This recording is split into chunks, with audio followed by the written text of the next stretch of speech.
Hello and welcome back to Nostalgic Nuggets. In this, the sesquicentenary of Gympie. And here we are at the oldest recorded gravestone in Gympie, the grave of Donald Sutherland. Let's have a think about his story and find out what happened. That suicide is painless. It brings on many changes, and I can take or leave it if I please. Donald was a merchant and he was travelling from Old Maryborough, the port of Old Maryborough, all the way to Gympie with his dray full of grain and booze for the miners, and this is how he made his money. But that fateful night, the wind had come up, the storm was about to hit, and he decided to camp at Corella. Suicide is painless. So back in the day, everything came along Maryborough Road from the port of Maryborough.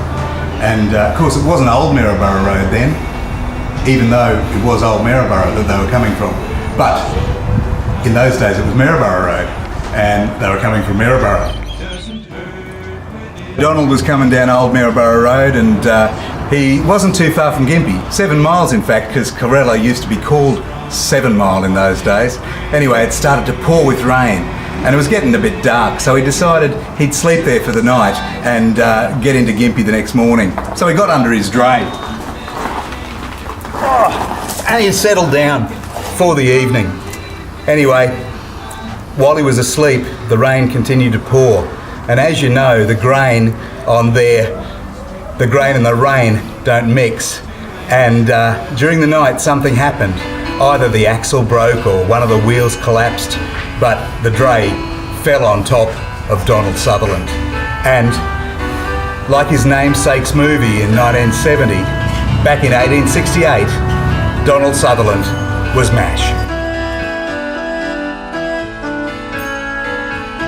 The grain got waterlogged, the dray fell on poor old Donald, and he was dead. He left a wife and 2 small children. He was only 32 years of age, and he was one of the pioneers that were bringing supplies to our burgeoning new town. Donald Sutherland, the first recorded gravesite, our pioneering history, and one of Gympie's nostalgic nuggets.